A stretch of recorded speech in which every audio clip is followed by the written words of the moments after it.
പശ്ചിമേഷ്യയിൽ നിലയ്ക്കാത്ത വെടിവെച്ചുകളോ എന്നാണ് ചോദ്യം. 52 ദിവസമായി പിയാസുനിൽ യുദ്ധം തുടങ്ങിയിട്ട്. എന്താണോ അമേരിക്ക ആദ്യം പറഞ്ഞത് അതെല്ലാം അമേരിക്കയ്ക്ക് വിഴുങ്ങേണ്ടി വരുന്ന അവസ്ഥയാണ്. ഇപ്പോൾ ഇതാ അമേരിക്ക ഒരു നാവിക ഉപരോധം ഏർപ്പെടുത്തിയിരിക്കുകയാണ് ഇറാനുമേൽ. ചർച്ച ഏതാണ്ട് വിജയത്തിലേക്ക് എത്തിയെന്ന് നമ്മൾ കരുതിയതാണ്. 15 നിർദ്ദേശവുമായിട്ട് അമേരിക്ക വരുന്നു, 10 നിർദ്ദേശവുമായിട്ട് US വരുന്നു.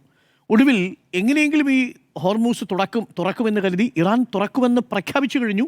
ലെബനനിലാണെങ്കിൽ ഇസ്രായേൽ വെടിനിർത്തലും പ്രഖ്യാപിച്ചു കഴിഞ്ഞു. കാര്യങ്ങൾ ഏറെക്കുറെ സമാധാനത്തോടെ വന്ന് നമ്മളൊന്ന് ആശ്വസിച്ചിരുന്നപ്പോഴാണ് പ്രസിഡന്റ് ട്രംപിൻ്റെ അടുത്ത പ്രഖ്യാപനം വരുന്നത്. നാവിക ഉപരോധം ഏർപ്പെടുത്തുന്നു എന്ന മട്ടിൽ. വെടിനിർത്തൽ തുടരുകയാണോ? വെടിനിർത്തലില്ലാതെ വെടിയൊച്ചകൾ തുടരുകയാണോ? വെടിയൊച്ചകൾ ഇപ്പോഴൊന്നും നിലയ്ക്കാൻ പോകുന്നില്ല, അത് ഇനിയും തുടരും എന്നാണ് എൻ്റെ അഭിപ്രായം. ഫെബ്രുവരി 11 വൈറ്റ് ഹൗസിൽ ഒരു യോഗം നടന്നു. ആ യോഗം വളരെ പ്രധാനപ്പെട്ടതായിരുന്നു. ആ യോഗത്തിന് പിന്നാലെയാണ് 28 ഖമനേയി ഉൾപ്പെടെയുള്ള ഇറാൻ്റെ എല്ലാ ക്യാബിനറ്റിനെയും മതനേതാക്കളെയും സൈനിക മേധാവികളെയും എല്ലാം ഒറ്റയടിക്ക് കൊന്നുകളഞ്ഞ ആ ഒരു അറ്റാക്ക് ഉണ്ടാകുന്നത്.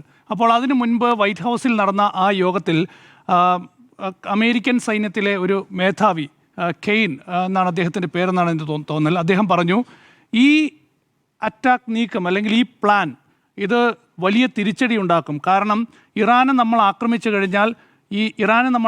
കഴിഞ്ഞാൽ ഹോർമുസ് സ്ട്രെയ്റ്റ് എന്ന് പറയുന്ന ഹോർമുസ് കടലിടുക്കിൽ ഇറാൻ വലിയ തന്ത്രപ്രധാന നീക്കങ്ങൾ നടത്താൻ സാധ്യതയുണ്ട് എന്ന് അന്ന് തന്നെ അമേരിക്കൻ പ്രസിഡന്റ് ഡൊണാൾഡ് ട്രംപിന് അമേരിക്കൻ സൈന്യം മുന്നറിയിപ്പ് നൽകി. അപ്പോൾ ട്രംപ് പറഞ്ഞു, ഒന്നും സംഭവിക്കില്ല, നമ്മൾ ആ നീക്കത്തിലേക്ക് പോകുന്നതിന് മുൻപേ തന്നെ ഇറാൻ കീഴടങ്ങും എന്നാണ് ട്രംപ് പറഞ്ഞത്.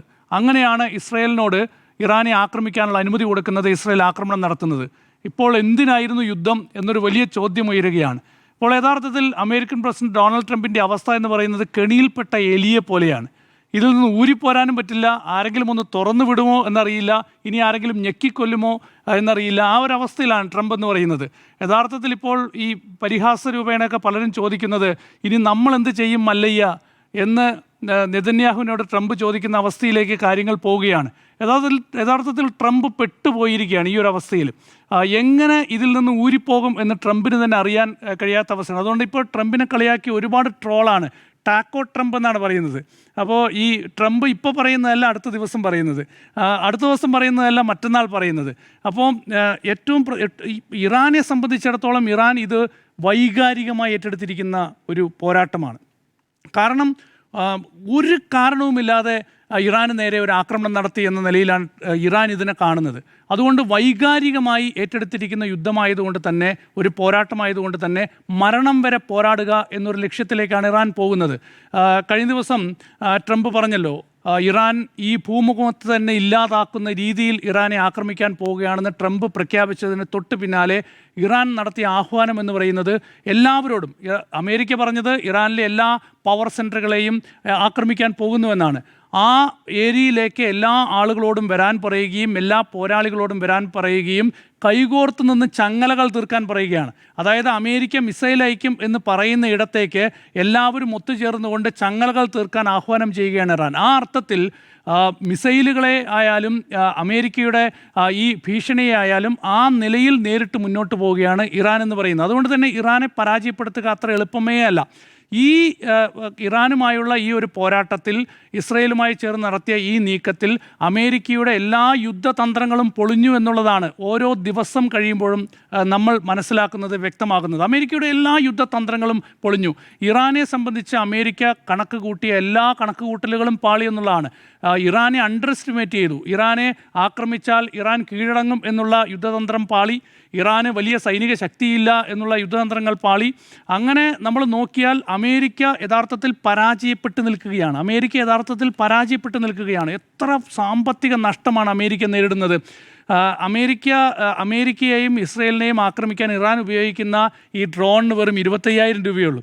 വെറും 25,000 രൂപയ്ക്ക്, ഇന്ത്യൻ രൂപ 25,000 രൂപയ്ക്ക് ഉണ്ടാക്കുന്ന ഡ്രോൺ ഉപയോഗിച്ച് ഇറാൻ വിടുന്ന ഒരു ഡ്രോണിനെ തകർക്കാൻ അമേരിക്ക കോടികൾ ചെലവിട്ട് നിർമ്മിക്കുന്നത് മിസൈലുകളാണ് ഉപയോഗിക്കുന്നത്. ഇപ്പോൾ വരുന്ന കണക്കനുസരിച്ച് അമേരിക്കയുടെ സാമ്പത്തിക മേഖലയിൽ ഏതാണ്ട് ഇപ്പോൾ തന്നെ $3000 ബില്യൺ നഷ്ടമുണ്ടായി എന്നാണ്. ഈയൊരു സംഘർഷം അവസാനിക്കുക, അതല്ലെങ്കിൽ പ്രതീക്ഷിക്കുന്നത് ഒരുപക്ഷെ അടുത്ത ദിവസങ്ങളിൽ അവസാനിച്ചാൽ പോലും അമേരിക്കയ്ക്ക് $500 ബില്യൺ നഷ്ടമുണ്ടാകുന്നതാണ്. ഏതാണ്ട് 41 ലക്ഷം കോടി രൂപയുടെ നഷ്ടമുണ്ടാകുന്നതാണ്. അമേരിക്ക അല്ലെങ്കിലേ കടത്തിലാണ്, അതിനുമേലെയാണ് ഇപ്പോൾ ഇങ്ങനെയൊരു വലിയ സാമ്പത്തിക ബാധ്യത എന്ന് പറയുന്നത്. ഏതായാലും ഈ യുദ്ധം, ഈ ഒരു സംഘർഷം എന്ന് പറയുന്നത് അമേരിക്കയോടുള്ള എല്ലാ വിശ്വാസവും ലോകരാജ്യങ്ങൾക്ക് ഇല്ലാതാക്കുന്നു എന്നുള്ളതാണ്. ഇപ്പോൾ ഗൾഫ് സെക്ടറിലെ ഏതെങ്കിലും രാജ്യം ഇനി അമേരിക്കയെ വിശ്വസിക്കുമോ എന്നുള്ളതാണ്. കാരണം അമേരിക്കയുടെ സൈനിക താവളങ്ങൾ ഒരുക്കാനായി ഇപ്പോൾ ഗൾഫ് സെക്ടറിൽ ഏതാണ്ട് എല്ലാ രാജ്യങ്ങളും അവരുടെ സ്ഥലം വിട്ടുകൊടുത്തതാണ്, അവർക്ക് വലിയ സ്വാതന്ത്ര്യം നൽകിയതാണ്. ഇനി ഏതെങ്കിലും രാജ്യം അമേരിക്കയെ വിശ്വസിക്കും? ആ അർത്ഥത്തിൽ അമേരിക്ക തകർന്ന് തരിപ്പണമായി നിൽക്കുന്ന ഒരവസ്ഥയാണ് നമ്മളിന്ന് കാണുന്നത്. ഏതായാലും ഡൊണാൾഡ് ട്രംപ് വന്നതിന് ശേഷം നമുക്കറിയാലോ, ലോകത്താകെ വലിയ പ്രതിസന്ധിയാണ് ഉണ്ടാക്കിയത്. അത് താരിഫിൻ്റെ പേരിലാണ്. അതിന് പിന്നാലെയാണ് ഇപ്പോൾ ഇറാനുമായുള്ള സംഘർഷ സാഹചര്യങ്ങൾ ഉണ്ടാക്കിയിട്ടുള്ള പ്രതിസന്ധി എന്ന് പറയുന്നത്. ഏതായാലും ഈ പ്രതിസന്ധി ഉടനെയൊന്നും തീരാൻ പോകുന്നില്ല എന്നുള്ള കാര്യത്തിൽ യാതൊരു സംശയവും വേണ്ട. ഇതിൽ ഈ അമേരിക്ക കാണുന്ന ഒരു അവസാനം, ഡൊണാൾഡ് ട്രംപ് കഴിഞ്ഞ ദിവസം പറഞ്ഞല്ലോ 10 ദിവസം ഇനി വെടിനിർത്തലാണെന്ന് പറഞ്ഞു. തൊട്ടടുത്ത ദിവസം അമേരിക്ക നേരെ പോയി ഇറാന് നേരെ ഉപരോധം പ്രഖ്യാപിക്കുകയാണ്. ഇറാൻ്റെ എല്ലാ പോർട്ടുകളിലും ഉപരോധം പ്രഖ്യാപിക്കുകയാണ്. അതോടുകൂടി ഇറാൻ ചർച്ചയിൽ നിന്ന് പിന്മാറി. ഇറാൻ, ഞാൻ നേരത്തെ പറഞ്ഞതുപോലെ, വൈകാരികമായാണ് ഈ വിഷയത്തെ എടുത്തിരിക്കുന്നത്. അതുകൊണ്ട് തന്നെ ഇത് തീരില്ല. ഇപ്പോൾ ഏപ്രിൽ 11-ാം തീയതിയാണല്ലോ ആദ്യ ചർച്ച നടന്ന്, സമവായ ചർച്ച നടന്ന്. പാകിസ്ഥാൻ പ്രധാനമന്ത്രി വിളിച്ച സമവായ ചർച്ച, അതിൽ ഇറാനും പങ്കെടുത്തു, അമേരിക്കൻ വൈസ് പ്രസിഡന്റും പങ്കെടുത്തു. ആ ചർച്ചയ്ക്ക് ഇറാൻ പോയത് എങ്ങനെയാണെന്നറിയോ? ഇറാൻ പോയത് ആ വിമാനത്തിൽ അന്ന് ആദ്യ ദിനത്തിലെ ആക്രമണത്തിൽ, ഫെബ്രുവരി 28 ആക്രമണത്തിൽ, മിനാബ് സ്കൂളിലെ കൊല്ലപ്പെട്ട ആ 160 കുട്ടികളുടെ ആ സ്കൂളിൽ അവശേഷിച്ച അവരുടെ ബാഗ്, കത്തിക്കരിഞ്ഞ ബാഗ്, രക്തം പുരണ്ട ബാഗുകൾ, അവരുടെ വസ്ത്രകഷ്ണങ്ങൾ, അവരുടെ ഷൂസ്, അതുപോലെ തന്നെ ആ പുസ്തകത്തിൻ്റെ ചെറിയ ചെറിയ ഭാഗങ്ങൾ, അവരുടെ ഫോട്ടോ ഒക്കെ വെച്ച് വിമാനത്തിലെ ഓരോ സീറ്റിലും ആ പൊലിഞ്ഞുപോയ കുട്ടികളുടെ ചിത്രം വെച്ച്, അവരുടെ ആ ചോര പുരണ്ട ബാഗുകൾ വെച്ച്, അവരുടെ ചോര പുരണ്ട ആ ഷൂസും ചെരുപ്പും ഒക്കെ വെച്ചിട്ടാണ് ഇറാൻ്റെ വിമാനം പാകിസ്ഥാൻ ഇസ്ലാമാബാദിൽ മണ്ണിലേക്ക് ഇറങ്ങിയത്. അതാണ് ഇറാൻ കൊടുക്കുന്ന മെസ്സേജ് എന്ന് പറയുന്നത്. യൂറോപ്യൻ രാജ്യങ്ങൾ പിന്മാറി. യൂറോപ്യൻ രാജ്യങ്ങളടക്കം ഇപ്പോൾ അമേരിക്കയ്ക്കൊപ്പമില്ല. അമേരിക്കയ്ക്കൊപ്പം ഇപ്പോൾ UK പൂർണ്ണമായി നിൽക്കുന്നില്ല, ഫ്രാൻസ് നിൽക്കുന്നില്ല. ഇപ്പോൾ പല യൂറോപ്യൻ രാജ്യങ്ങളും അമേരിക്കയ്ക്കൊപ്പം നിൽക്കാതെ മാറി നിൽക്കുകയാണ്. കാരണം ഇറാനോട് ചെയ്തത് അനീതിയാണ് എന്ന് ഇപ്പോൾ പല രാജ്യങ്ങളും തിരിച്ചറിയുന്ന ഒരു സാഹചര്യമുണ്ട്. ഇപ്പോൾ ഡൊണാൾഡ് ട്രംപ് ഇടയ്ക്കൊരു ദിവസം പറഞ്ഞു, ഈ ഹോർമുസ് കടലിടുക്ക് തുറക്കുക എന്നുള്ളത് ഞങ്ങളുടെ മാത്രം ബാധ്യതയല്ല, നിങ്ങൾക്ക് വേണമെങ്കിൽ തുറന്നോളാൻ. ഈ നിലയിലാണ് ട്രംപിൻ്റെ നിലപാടെന്ന് പറയുന്നത്. അതുകൊണ്ട് തന്നെ ഈ ഒരു പ്രതിസന്ധി അവസാനിക്കണമെങ്കിൽ ട്രംപ് അവിടെ നിന്ന് പൂർണ്ണമായി പിൻവലിഞ്ഞ് പോകണം. അത് അമേരിക്കയെ സംബന്ധിച്ചിടത്തോളം അവരുടെ ആത്മാഭിമാന പ്രശ്നം കൂടിയാണ്. അതുകൊണ്ട് തന്നെ ഇതൊരു സംഘർഷമായി തുടരുകയാണ്. ഏതായാലും ഇറാനെ കീഴ്പ്പെടുത്തുക എന്ന് പറയുന്നത് എളുപ്പമേ അല്ല എന്ന് അമേരിക്ക ഇവിടെ തിരിച്ചറിയുകയാണ്. ഇപ്പോൾ അമേരിക്കയിലെ തന്നെ ഡെമോക്രാറ്റിക് പാർട്ടിയുടെ ഒരുപാട് നേതാക്കന്മാർ അവരുടെ വളരെ കൃത്യമായി തന്നെ ശക്തമായി ട്രംപിനെതിരെ ഇപ്പോൾ രംഗത്ത് വന്നിട്ടുണ്ട്. അമേരിക്ക തോറ്റു കഴിഞ്ഞു യുദ്ധത്തിൽ, അമേരിക്ക പരാജയപ്പെട്ടു എന്ന് പറയുന്നു യുദ്ധത്തിൽ. അവിടുത്തെ സൈന്യത്തിൽ വലിയ പ്രശ്നമാണ്. അവിടുത്തെ ഒരു സൈനിക മേധാവിയെ മാറ്റേണ്ടി വന്നു ട്രംപിന്. ചരിത്രത്തിൽ ആദ്യമായിട്ടാണ് ഒരു അന്താരാഷ്ട്ര തലത്തിൽ ഒരു നയത്തിൽ ട്രംപ് അല്ലെങ്കിൽ അമേരിക്കൻ പ്രസിഡന്റ് ഒരു തീരുമാനമെടുത്തിട്ട് അതിൻ്റെ പേരിൽ സൈന്യത്തിൽ വലിയ വിള്ളലുണ്ടാവുന്നത്. ചരിത്രത്തിൽ ആദ്യമായിട്ടാണ് അമേരിക്കയിൽ.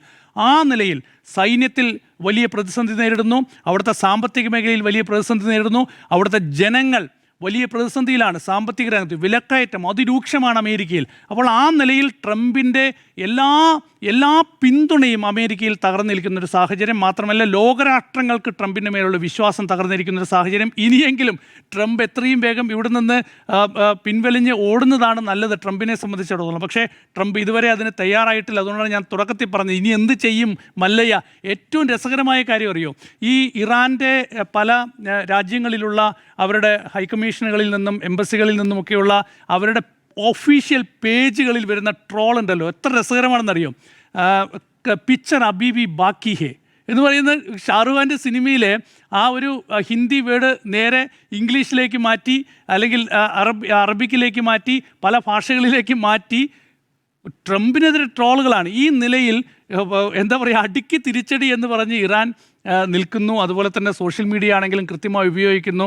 അതുകൊണ്ട് തന്നെ ട്രംപ് നമ്മൾ പലപ്പോഴും പറയാറ് പോലെ കോമാളി എന്ന നിലയിലൊക്കെ ചിത്രീകരിക്കപ്പെടുന്ന ഒരു അവസ്ഥയിലേക്ക് ട്രംപ് അതപ്പതിച്ച് പോവുകയാണ്. ഏതായാലും ഈ ഒരു സംഘർഷത്തിൽ ട്രംപിന് ഈ വലിയ നഷ്ടം സാമ്പത്തികമായി ഇറാൻ ഉണ്ടാക്കിയെങ്കിൽ പോലും അതുപോലെ തന്നെ അവരുടെ ആഭ്യന്തര തലത്തിൽ ഉണ്ടാക്കിയെങ്കിൽ പോലും ട്രംപിന് ഒരു ഇഞ്ച് പോലും എന്തിനാണോ ഈ ഒരു സംഘർഷം ആരംഭിച്ചത് ആ നിലയിൽ ഒരു വിജയം പോലും ട്രംപിന് ഉണ്ടാക്കാൻ കഴിഞ്ഞിട്ടില്ല. 3 ആവശ്യമായിരുന്നു ട്രംപിനുണ്ടായിരുന്നു. ഒന്ന്, ആണവ രംഗത്ത് ഇറാനെ തകർക്കുക. രണ്ടാമത്തേത് അവിടുത്തെ ഒരു അധികാര മാറ്റം എന്ന് പറയുന്നത്. 3, പ്രോക്സി സംഘങ്ങളെ തകർക്കുക. ഈ 3 സംഭവം ഇതുവരെ ഒരു പുരോഗതിയും ഈ വിഷയത്തിൽ ട്രംപിന് ഉണ്ടാക്കാൻ സാധിച്ചിട്ടില്ല.